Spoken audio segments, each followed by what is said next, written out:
Hey, Terrell Collins. I wasn't shocked to hear that NBC has chosen to move The Tonight Show to New York City when Jimmy Fallon takes over. The Big Apple has always been the top hub of the world's best in entertainment. The comedy circuit is a true act of street speak. The comedians have lived the life, studied the habits, and become part of the addiction. Comedian Lisa Landry is one of them. We're plugged in and totally uncut with the cowboy boot-wearing Louisiana native turned city-slicking funny girl on a shtick. My first question for Lisa, look how short that skirt is. Does that make it easier for girls to have fun in comedy? I think it used to be a lot harder. When I first started, I've been doing it 15 years, and when I first started, they wouldn't put two women on the same show. Even if one was white, black, Latina, they're all going to talk about the same stuff. And now it's blown up. I often get to work with women. I think things have changed. They used to do that with radio because we couldn't put Reba McEntire up to Dolly Parton. No two women in the same hour. Would you ever do radio? I would love to do radio, but the hours would kill me. I don't know how y'all get here this early in the morning. How do you stay up so late? Because I like it. But I'm not a morning person. Have you ever thought about doing podcasting and stuff? I have, but, I travel a lot. So it's the whole idea of being back in one city with all your equipment on a certain day or packing your equipment and bringing it with you. And I have a lot of makeup. I have a lot of boots. Oh, so that's your makeup is the boots? Yeah, boots. Boots and makeup. Are you a cowgirl? Or what? No, I just like boots. How does that happen? Where'd that come from? I fall down in high heels. I don't know. Girls got to have her go-to, right? Do you find it easier to be raw more on stage? Are we more acceptable to that? Or how do you react to it? I don't know if it's easier to be raw, but it's easier to get instant feedback to what people are enjoying or what's just provocative, Do they tweet you right off the bat? I would imagine they could, but I never check while I'm on stage to see what's coming in. Now, as a writer, they always tell you that forget about the critics. Do you find yourself that way with your audience and stuff? It's like, look, it was, you can't give me your opinion. I'm going to do what I do. Most people don't give you an opinion. If they like a bit, they'll tell you, I really enjoyed that. It's just human nature to just, like, maybe I don't like your shirt. I'm not saying that I don't because it's cool.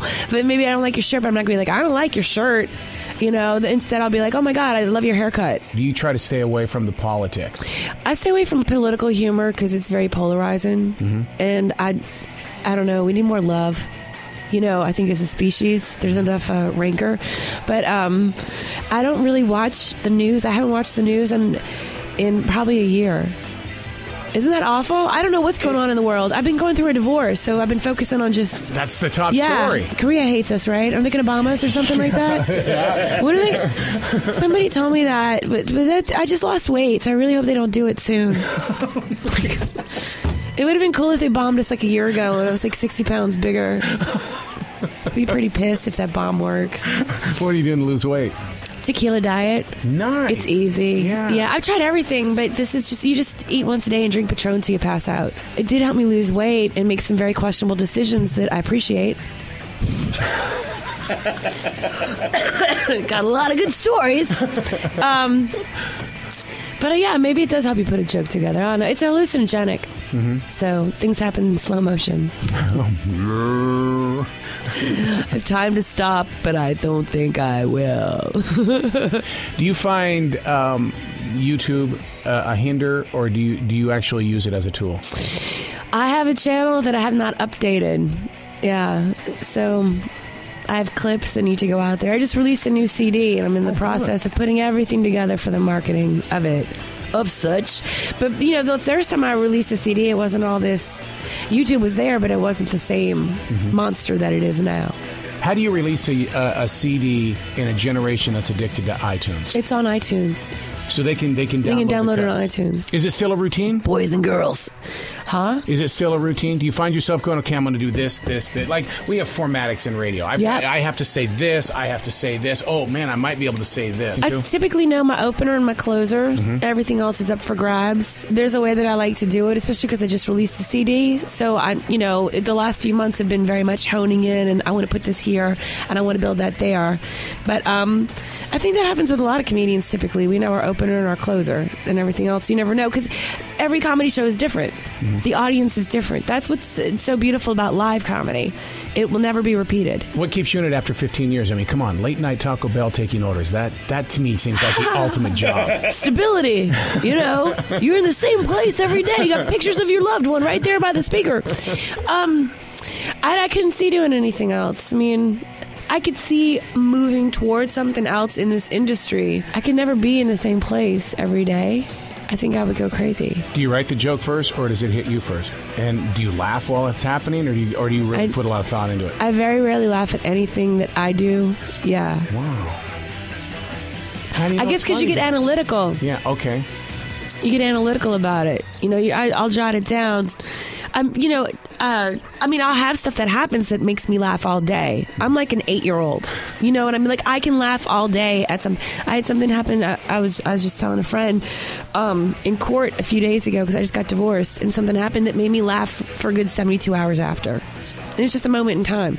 But when I actually, I'm like, oh wow, that's funny. I should write that down. When it's something out of my head, I don't usually laugh at it. Is it difficult to be the perfectionist? I'm not a perfectionist. I've let that go. I used to be married to one. Oh no! And you can't. Because you can't ever get there. So you're just setting yourself up for unhappiness. Mm-hmm. We're not designed for that. You can pursue it. Mm-hmm. You can pursue something as best as possible, and that's awesome. But not perfection. How much does it take in the guts department to go out there and try a new joke nowadays? It's harder because people have cameras and people are a lot more. I think. I don't want to say critical. I want to say cynical. You know, there's a lot of great tweets that are very funny. There's a lot of good stuff on YouTube. There's a lot of just random stuff out there. Mm-hmm. So I think that combined with all the reality shows where we've been set up to judge others makes it a little bit more of a cynical society. So it is harder than it used to be. Plus there's the pressure of it better be funny, you know. But I find, for me, I just try to sandwich stuff. If I'm going to do something new, I'll try to throw it in between something I know is going to do very well. You know, you chunk it. So there's a little bit of science involved here. Especially when people are coming out to see a live show. You don't want just. There are a lot of comedians who will do that. You know, just come out with a notepad and just do 20 minutes of new, and that works for them. But that doesn't make me feel good about what I'm doing. You got to have that comfort zone. Yeah. So with tweeting, with Facebook, that had to have shortened the length of a joke. Do you have to get to the point quicker? Because we are that DVR generation. It's like, come on, get to the funny part. Yeah, I think there's a lot of that, but typically what I try to do is have jokes on the way to the big punchline, the big payout. I think a lot of comedians do that, especially the more seasoned comedians. Understand that even if I'm telling you a story and we're friends and we're sitting around and we're drinking a beer together, I'm not just going to talk for 5 minutes and then have one joke. You know, it's going to be a build in the story because all kinds of random stuff is going to happen. That's just human nature. Who got you in the biz? This is such a crazy story. I was right out of theater school, and I got hired to work in a theater in New York for a whopping $9 an hour. But it was a big deal because I'm acting. I'm getting paid to act. And it was 4-hour shifts. So you could have all this audition time. And I was working with a woman who used to work at a comedy club, and she was a musical theater person. Very, very talented singer.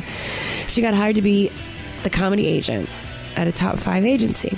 So she pulls me on the side. She says, you know, you're really funny and you're young. You can learn how to do this. I want you to go get funny professionally. Go learn stand-up comedy and I will be your agent. Right? And so I'm doing these gigs where I'm driving 4 hours for $25 to MC in the back of a bar. You know, or I'm driving 6 hours to go MC for no money, but just, I get a hotel room for the weekend, and I'm doing what I can to get the open mics everywhere. And she got fired. Oh no! And I was like, well, I kind of like this though. She was right. I do enjoy it, so I'm still here. I've always thought of comedians as being hypnotists. Do you believe that? Yeah, there's a lot of science to what we do. There's a lot of rhythms. There's a lot of patterns. There's a lot of psychology that you use to set up what you want to do and where you want to take a crowd. And if they don't react right, do you ever get pissed? No. Really? No, because it's not their fault. I didn't do it right. I mean, I'm not a hypnotist. I don't hypnotize people. I'm not a prop act. But there are nuances to what I do to where I want to go. Sometimes I will be in a market that doesn't maybe appreciate me talking about a marijuana card because they don't have that experience here. But if I've set up where I want to take them, they understand why I want to go there. And so they will go. But maybe it's my fault because I left out a line because I was hurrying to get to the bunch. Do you know what I'm saying? Like maybe I didn't massage because every audience is unique. People are the same. Humanity is the same. But there are certain parts of the world, every world, every place you are, that do see things differently. You know? Yeah. Do you ever have to pee in the middle of a set? No. Wow. Isn't that weird? Wow, yeah. Even if I had to, it just goes away. I'm like a camel.